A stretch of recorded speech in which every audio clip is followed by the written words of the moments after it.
आदाब, नमस्ते, सत श्री अकाल दोस्तों। मैं तबरेज़ मंसूरी फिर एक बार आपका बहुत बहुत स्वागत करता हूं हमारे इस यूट्यूब चैनल में जिसका नाम है बिंदास बोलो। हमेशा की तरह इस बार भी मैं एक नई और अद्भुत कहानी के साथ आपके सामने पेश हुआ हूँ। तो सीधा चलते हैं कहानी की ओर और देखते हैं आज की कहानी क्या है। आज की कहानी 15 जुलाई 2024 की है। 15 जुलाई 2024 को बैंकॉक में कुछ ऐसा हुआ कि जिसको जानने के लिए, जिसकी इन्वेस्टिगेशन के लिए सारी देश और दुनिया की एजेंसीज काम पर लग गई। 15 जुलाई को बैंकॉक में 5 स्टार होटल है, ग्रैंड हयात। उस होटल में 5 लोग चेक इन होते हैं और अलग अलग कमरा लेते हैं अपना। उसमें से एक होती है शर्लिन चॉन, जो अमेरिका की सिटीज़न थी। ये कमरा नंबर 502 में ठहरती है। और दूसरे आते हैं मिस्टर वैन, ये भी अमेरिका के ही सिटीज़न है। अब ये 2 लोग हुए। इसके बाद थोड़ी ही देर बाद और 3 लोग आते हैं और चेक इन करते हैं होटल के अंदर। मिस्टर फोक और मिसेस फुग, ये दोनों पति पत्नी थे। और एक मिसेस लैन, यानी कि ये टोटल 5 लोग कमरे में इंटर करते हैं। अलग अलग अपना अपना कमरा लेते हैं ये लोग। और क्योंकि ये लोग 4 कमरे लेते हैं, क्योंकि इसमें 2 हस्बैंड एंड वाइफ थे, तो नेचुरली 2 हस्बैंड एंड वाइफ दोनों साथ में एक ही कमरे में ठहरेंगे। हस्बैंड एंड वाइफ एक कमरे में थे, बाकी सब लोग अलग अलग थे। फिर एक और आता है जिसको ये यहाँ पर रुकना नहीं होता है, वो सिर्फ मीटिंग के लिए आता है। वो मीटिंग करके वो उसका प्लान होता है कि वो चला जाएगा, वो रुकने के लिए नहीं आता है। यानी कि टोटल 6 लोग इस होटल में, 5 स्टार होटल में इन होते हैं। और इसमें से 3 मेल होते हैं और 3 फीमेल्स होती है। अमेरिका के 2 लोग होते हैं इसमें, और बाकी जो 4 लोग होते हैं वो वियतनाम के होते हैं। यानी कि कुछ लोग अमेरिका से और कुछ लोग वियतनाम से यहाँ पर इस होटल में आते हैं, 5 स्टार होटल में, और एक मीटिंग के लिए ये लोग आते हैं। इन 6 लोगों को आपस में कुछ मीटिंग करनी होती थी, तो ये लोग यहाँ पर आए और ये लोग यहाँ पर ठहरे कमरे में। होटल में सब लोग ने अपने अपने कमरे में फ्रेश हुए। फ्रेश होने के बाद में शर्लिन चॉन ने सबसे कहा था कि 2 बजे का लंच कमरा नंबर 502 में होगा, यानी कि शर्लिन चॉन के कमरे में। और लंच होगा, लंच के साथ साथ ये लोग मीटिंग करेंगे, यानी लंच करने के बाद में ये लोग मीटिंग करेंगे। ऐसा इन लोगों का प्लान था। शर्लिन चॉन ने मेहमान जो इसके थे, शर्लिन चॉन के, उन लोगों के लिए खाने का ऑर्डर किया। खाने में फ्राइड राइस और सूप और चाय का ऑर्डर दिया। और 2 बजे का टाइम दिया था इन्होंने सबको, यानी सब लोग 2 बजे इसके कमरे में 502 में इकट्ठा होंगे और मीटिंग करेंगे। थोड़ी ही देर बाद एक एक करके 5 लोग आ गए। उनके आने से पहले वेटर आता है और वेटर ये जो ऑर्डर था, सूप, फ्राइड राइस और चाय, वो रखता है और रख कर शर्लिन चॉन से कहता है कि क्या मैं इसको सर्व कर दूं, अलग अलग चाय को मतलब मैं मिला दूं और खाने को अलग अलग निकाल दूं क्या? वो कहती है नहीं, मेरे मेहमानों का मैं खुद ही सर्व करूंगी, आप उसकी चिंता मत करिए, आप चले जाइए। वेटर वहाँ से चला जाता है। अब 6 लोग कमरा नंबर 205 में, और अंदर से कमरा बंद। नेक्स्ट डे होता है, यानी 16 जुलाई 2024 को मिसेस शर्लिन चॉन जो होती है, उसने ये कमरा 1 दिन के लिए बुक किया था। मतलब 15 तारीख को बुक किया था और 16 तारीख को इनको चेकआउट करना था, खाली करना था। वहाँ पर वेटर आता है, वेटर नॉक करता है, कोई दरवाज़ा नहीं खोलता है। तो वेटर जाकर मैनेजर से कहता है। अब मैनेजर फ़ोन करता है होटल में, फ़ोन कोई रिसीव नहीं करता है। फिर मैनेजर आके खुद ठोकता है, कोई भी दरवाज़ा नहीं खोल रहा है, कोई हलचल की आवाज़ भी नहीं आ रही है। तो मैनेजर के साथ में कुछ वेटर्स भी इकट्ठा हो जाते हैं, कुछ स्टाफ इकट्ठा हो जाता है कि ये देखने के लिए क्या मामला है कि कोई दरवाज़ा क्यों नहीं खुल रहा है अंदर से, जबकि 6 लोग अंदर हैं। तब होटल स्टाफ के पास में हर कमरे की एक अलग से चाबी होती है। ये लोग उस चाबी से कमरे को खोलते हैं। खुलने के बाद में ये लोग देखते हैं तो 6 लोगों की लाश पड़ी है अंदर। ये लोग बहुत घबरा जाते हैं। घबराने के बाद में ये लोग तुरंत पुलिस को फ़ोन करते हैं और वहाँ पर पुलिस आती है। पुलिस आने के बाद में इन्वेस्टिगेशन वहाँ से शुरू होता है। पुलिस स्पॉट वेरिफिकेशन में एक चीज़ को गौर करती है कि ये जो 6 जो डेड बॉडीज़ थी, ये 6 बॉडी के अंदर एक चीज़ एकदम से कॉमन थी।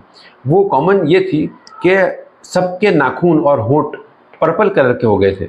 यानी कि उनको देखकर ऐसा लग रहा था कि इन लोगों को शायद कोई जहर का असर हुआ है, इन लोगों को किसी ने जहर खिलाया है या कुछ ऐसा इस तरह का कुछ है। थाई पुलिस इन्वेस्टिगेशन में लग जाती है पूरी तरह से। सबसे पहले वो लोग वियतनाम और अमेरिकन जो लोग थे उनके बारे में वहाँ की एजेंसीज़ को बताती है कि यहाँ पर ऐसा ऐसा हुआ है, जिसमें आपके कंट्री के लोग भी हैं।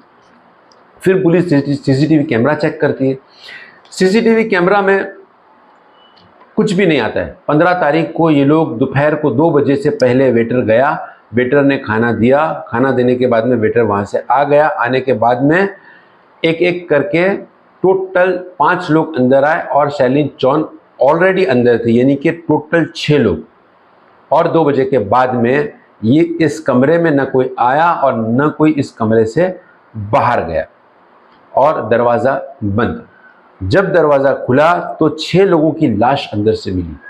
अब ये मामले को कैसे सुलझाया जाए, पुलिस इसी चीज़ में इसी के लिए अपना दिमाग चला रही थी। न कोई अंदर से आया है, न कोई बाहर से आया है, न कोई अंदर से बाहर गया है। पुलिस ने देखा कमरे के अंदर सूप फ्राइड राइस वैसे ही पड़ा हुआ था, मगर जो चाय थी, जो 6 चाय थी, वो चाय में से थोड़ा थोड़ा सा हिस्सा कम था। यानी कि ये पता चल रहा था कि खाना खाने से पहले इन लोगों ने चाय शायद पी होगी और शायद इसलिए पी होगी चाय जल्दी, पहले खाने से पहले इसलिए पी होगी कि चाय ठंडी ना हो जाए शायद। और इसका मतलब कि चाय में ही कुछ तो गड़बड़ थी। अब पुलिस ने देखा कि फ्राइड राइस और सूप को किसी ने भी छुआ नहीं है, चाय का थोड़ा थोड़ा सा कप खाली है। अब चाय के कप में पुलिस को शक गया।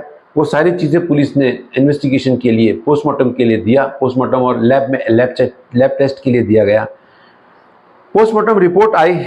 पोस्टमार्टम रिपोर्ट में पता चला कि ये जो 6 लोग वहाँ पर मर गए, ये 6 लोगों के जिस्म में से साइनाइड पाया गया। यानी इन लोगों ने साइनाइड खाकर इन लोगों ने सामूहिक आत्महत्या की है। या तो इन लोगों ने सामूहिक आत्महत्या की है या तो फिर इनको किसी ने साइनाइड खिला दिया। अब अगर कोई खिलाएगा तो नेचुरली अपने खुद नहीं खाएगा, वो खिलाकर इनको बाहर भाग जाएगा। या तो पहले से कोई रखा हो, ऐसा हो सकता है, मगर ऐसा भी नहीं था क्योंकि वेटर आया, वेटर ने खुद सर्व किया। और होटल वाले क्यों किसी की मौत चाहेंगे? वो लोग तो अपनी सर्विस कर रहे हैं, अपना काम कर रहे हैं। लोग परेशान, पुलिस इन्वेस्टिगेशन लगी है पूरी तरीके से और मीडिया एक तरफ से प्रेशराइज कर रही है। शैलिन चौन को पुलिस ने जब इन्वेस्टिगेशन चालू किया तब पुलिस को पता चला कि शैलिन चौन को एक हॉस्पिटल बहुत बड़ा खोलना था। उसका एक प्लान था, एक उसके दिल और दिमाग में एक बात थी बहुत समय से कि वो एक बहुत बड़ा हॉस्पिटल खोले। वो हॉस्पिटल खोलने के लिए उसके पास में फंड नहीं था, जितना फंड रिक्वायरमेंट होती है उतना फंड नहीं था। तो इसने कुछ इन्वेस्टर्स को ढूंढना शुरू किया। सबसे पहले इसको 2 इन्वेस्टर्स मिले, हस्बैंड एंड वाइफ, जो उस कमरे में 502 कमरे में जो मर गए थे वो। उसके बाद में इन दोनों ने उसको $4 लाख का फाइनेंस किया था। बाकी जो वियतनामी थे उन लोगों ने भी काफ़ी इन्वेस्टमेंट किया था, मगर मेजर इन्वेस्टमेंट ये 2 हस्बैंड वाइफ का था जो अमेरिकन थे। अब हॉस्पिटल का काम शुरू भी किया शैलिन चौन ने, मगर कोविड-19 आ गया। कोविड-19 के वजह से हज़ारों नहीं लाखों लोगों की देश और दुनिया में जानें चली गई, ये सभी को पता है। कोविड-19 आने की वजह से इनका काम थोड़ा सा रुक गया। रुकने की वजह से ये जो हस्बैंड एंड वाइफ थे ये लोग शैलिन चौन को रोज़ फ़ोन करने लगे और उसको प्रेशराइज़ करने लगे बहुत ज़्यादा कि हमारा पैसा हमको वापस दो या तो काम चालू करो। वो इनको समझाती रही कि देखिए मेरे दिल और दिमाग में ऐसा कुछ भी नहीं है कि मैं आपसे चीटिंग करूं या आपका पैसा वापस नहीं दूं। मेरा दिल और दिमाग में ऐसा बिल्कुल भी नहीं है। मैं ये चाहती हूं कि जल्द से जल्द ये काम कंप्लीट हो और हमारा एक बहुत बड़ा हॉस्पिटल चालू हो जाए, जिसकी वजह से हज़ारों लाखों लोगों को रोज़गार का ज़रिया बने और हज़ारों लाखों लोगों का इससे भला हो। मगर ये लोग मानने को तैयार नहीं थे और इन लोगों ने आखिर में शैलिन चौन के ऊपर एक केस फाइल कर दिया। अब दूसरों को भी पता चला, दूसरे इन्वेस्टर्स को भी जो वियतनामी के थे, कि ऐसा ऐसा हुआ है। शैलिन चौन ने कहा कि ठीक है। अब वो लोग भी फोर्स करने लग गए, इसको प्रेशराइज करने लग गए कि हमारा भी पैसा वापस दो। शैलिन चौन ने सोचा कि चलो चलिए ठीक है, एक काम करते हैं, हम सब लोग एक जगह पर इकट्ठा होते हैं, मिलते हैं और मिलकर बात करते हैं और ये मामले को सुलझाते हैं कि काम कैसे शुरू करना है, क्या करना है, या काम करना है या नहीं करना है। ये सारी चीज़ों के लिए एक मीटिंग करना पड़ेगा। मीटिंग के लिए इन लोगों ने सबसे पहले जापान को फिक्स किया, तय किया कि हम लोग जापान में मीटिंग लेते हैं। मगर क्योंकि वियतनाम के जो लोग थे उन लोगों को जापान का वीज़ा मिलना थोड़ा सा मुश्किल हो रहा था। उन लोगों को वो मुश्किल होने की वजह से उन लोगों ने कहा कि नहीं, हम लोगों को यहाँ पर वीज़ा में प्रॉब्लम आ रहा है, तो कहीं और मीटिंग रखा जाए। अब मीटिंग के बारे में ये लोग सोचने लगे और लास्ट में इन लोगों ने बैंकॉक में मीटिंग तय किया और ये होटल में, 5 स्टार होटल में सब लोग इकट्ठा हुए। और इकट्ठा होने के बाद में क्या हुआ वो मैं आपको बता चुका हूँ। एक लोग अंदर आए और अंदर आने के बाद में 15 जुलाई को ये सब इकट्ठा हुए। मीटिंग के बाद में इन लोगों की डेड बॉडी मिली और फिर पुलिस को इन्वेस्टिगेशन में पता चला कि एक 7वां आदमी भी यहाँ पर आने वाला था, इन्वेस्टर ही था वो भी, और वो आने वाला था मगर किसी वजह से वो आ नहीं पाया। पुलिस ने उसको भी बुलवाया, उससे भी पूरी इन्वेस्टिगेशन की, मगर उसका इसमें कोई भी हाथ दूर दूर तक नज़र नहीं आया पुलिस को। तो पुलिस ने उससे इन्वेस्टिगेशन करके उसे छोड़ दिया, ये केस में उसको इन्वॉल्व नहीं किया गया। अब तक ये सारी चीज़ें तो क्लियर थी कि इन लोगों के शरीर से एक जहर पाया गया जिसका नाम था साइनेट। मैं आपको साइनेट के बारे में थोड़ा सा जानकारी दे देता हूँ। साइनेट एक ऐसी चीज़ है जिसका टेस्ट अभी तक वर्ल्ड में किसी को भी नहीं पता है। अगर इंसान ज़बान पे लगाएगा उसके चंद सेकंड के बाद में इंसान मर जाता है, और जब वो ज़बान पे लगाता है वैसे ही उसकी ज़बान सबसे पहले बंद हो जाती है, वो कुछ बोलने के लायक नहीं रहता है, उसकी आवाज़ बंद हो जाती है और वो चंद ही सेकेंड्स के अंदर वो मर जाता है।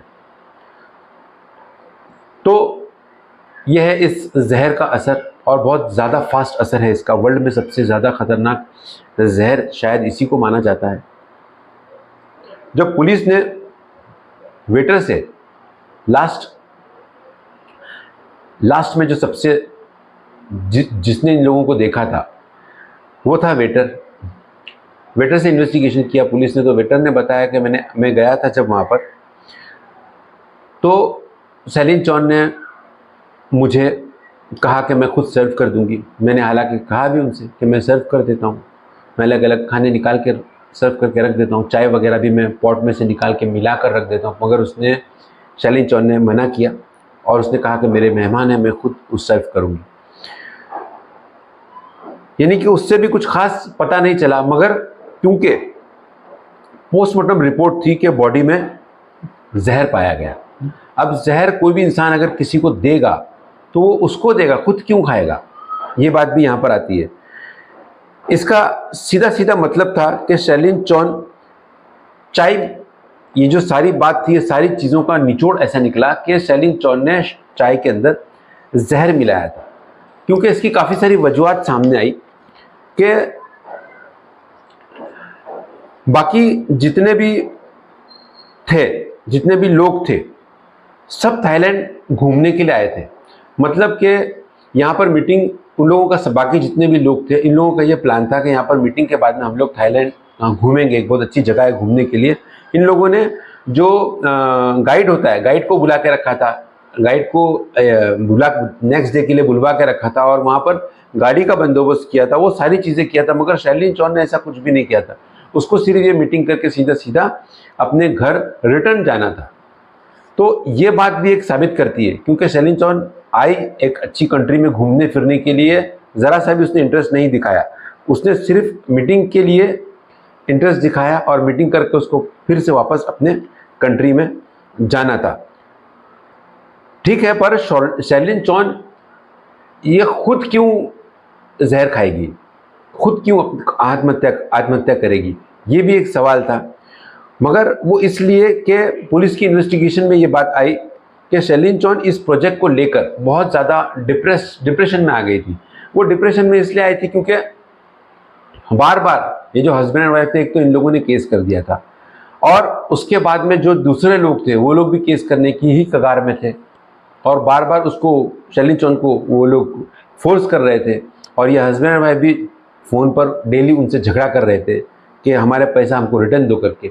बाकी इन्वेस्टर्स भी मांगने लग गए थे और जो छोटे छोटे इन्वेस्टर्स थे कहीं ना कहीं वो लोग भी उसको परेशान कर रहे थे। थाई पुलिस ने अमेरिकन पुलिस यानी FBI का सपोर्ट लिया। FBI ने एक रिपोर्ट, पूरी इन्वेस्टिगेशन करने के बाद में FBI ने रिपोर्ट दी कि इसमें से 5 मर्डर और 1 आत्महत्या है। और फिर उन्होंने बताया कि ये जो 6 लोग थे, टोटल 6 लोगों में से 4 वियतनाम के थे और 2 अमेरिकन थे। इसके और 5 की कातिल शैलिन चौन थी। इन 5 में से जिसने सबसे पहले वो जो कप को पिया, कप में से चाय पिया, वो कप जो था, कप के बॉर्डर पे साइनेट लगाया गया था, पूरे बॉर्डर पे, ताकि कोई भी अगर जैसे भी इंसान, जैसे भी ये लोग अपने मुंह पे लगाएंगे वैसे ही जहर का असर 1 सेकंड में होगा, इसलिए उसके कप के सिरे पे लगाया हुआ था। पहले जो थे, सबसे पहले जो जिसने कप को मुंह लगाया चाय पीने के लिए, वो उसको जैसे ही असर हुआ तो वो दरवाजे की तरफ भागा कि मैं वेटर्स को और होटल के स्टाफ को बताऊं कि यहाँ पर ऐसा कुछ हुआ है। वो दरवाजे के पहले ही उसने दम तोड़ दिया, यानी दरवाजे से 3-4 कदम पहले ही उसने दम तोड़ दिया। उसके बाद में जो थे 2 लोग, वो लोग, उन लोगों को जब इसका असर हुआ तो ये लोग बाथरूम की तरफ भागे। इनको शायद वॉमिट सेंसेशन हुआ होगा या उन लोगों ने ऐसा सोचा होगा कि हम लोग अगर वॉमिट करेंगे तो ये जो हमको जो चीज़ तकलीफ दे रही है शायद हमारे जिस्म से बाहर आ जाएगी, पर वो लोग बाथरूम तक नहीं पहुंच पाए। बाकी लोग थे, वो लोग तो हिल भी नहीं पाए, टेबल पे ही उन लोगों ने दम तोड़ दिया। मगर शैलिन चौन जो थी, इसकी जो बॉडी थी वो बॉडी बेडरूम में पाई गई, यानी कि इसने सबको जहर देने के बाद खुद गई ये सोचकर कि अब मैं खुद नहीं बचूंगी, ये यहाँ की पुलिस मुझे या तो सजाए मौत देगी या तो मैं पूरी उम्र जेल में बिताऊंगी। इससे बेहतर होगा कि मैं भी ये जहर पी के मर जाऊँ। ये मेंटली पहले से ही प्रिपेयर होकर शायद आई थी। इसने क्या करी कि आराम से अपना कप लेकर बेडरूम में गई। बेडरूम में जाकर इसने भी उसको मुंह लगाया और वो बिस्तर पे, बेडरूम के बेड पे गिर के मरी पड़ी हुई पाई गई। तो ये सारी चीज़ें इस बात का सीधा सीधा संकेत देती है कि ये 5 लोगों को शैलिन चौन ने जहर पिलाया और जहर पिलाने के बाद में उसने खुद भी जहर पी लिया। ये जो 5 लोग थे, ये जो 6 लोग थे, टोटल 6 लोगों के नाम मैं आपको एक बार बताता हूँ। शैलिन चौन जिसकी उम्र थी 56 एज उसकी उम्र थी, और डेंग हुंग वैन इनकी उम्र थी 55 साल, और नुगियन थी थोंग लैन इनकी उम्र थी 47 ईयर्स, और एक पैमगोन थैंग इनकी उम्र थी 49। इसमें जो सबसे छोटी उम्र के थे इनकी उम्र थी 37, इनका नाम था ट्रेन डिंगपू, और एक और थे जो छठे थे वो नुगियन थी पोंग, इनकी उम्र थी 46 ईयर्स। मुझे ऐसा लगता है कि शैलिन चौन ने डिप्रेशन में आके बहुत बड़ा गलत कदम उठाया है। इसको ये कदम उठाने के बजाय इसको ये कोशिश करना था कि शायद कोई और इन्वेस्टर्स इसके साथ में इन्वेस्ट करने आ जाए और इसको और भी इन्वेस्टर्स की तलाश करके अपने हॉस्पिटल को स्टार्ट करने के बाद में इन लोगों से मीटिंग लेकर इनको समझाना चाहिए था कि मैं अपना ये हॉस्पिटल स्टार्ट कर लेती हूँ, इसमें से जो भी मुझे इनकम होगा मैं ये इनकम में से आप लोगों का जो भी मेजर अमाउंट और जो प्रॉफिट अमाउंट है वो मैं आपको ज़रूर दूंगी। मुझे ऐसा लगता है कि ये कॉन्फिडेंस में ये लोग आ जाते थे और अगर इन लोगों ने कोर्ट में भी केस किया था तो कोर्ट का भी फैसला आने से पहले शायद ये कोशिश करती तो इसका हॉस्पिटल स्टार्ट हो जाता और कोर्ट को ये बता सकती थी कि मेरा हॉस्पिटल स्टार्ट हो चुका है, मैं इनको पैसा लौटाने के लिए अब तैयार हूं, तो कोर्ट भी इनके ऊपर कोई भी एक्शन नहीं लेता था। तो शर्लिन चौन जो थी इसने डिप्रेशन में आकर खुद की जान तो गंवाई ही, मगर उसके साथ साथ 5 इन्वेस्टर्स को और इनोसेंट इन्वेस्टर्स को भी इसने मौत के घाट उतार दिया। तो ये थी आज की कहानी। तो फिर मिलेंगे एक नई और अद्भुत कहानी के साथ, तब तक के लिए मुझे इजाज़त दीजिए। आदाब, नमस्ते, सत श्री अकाल।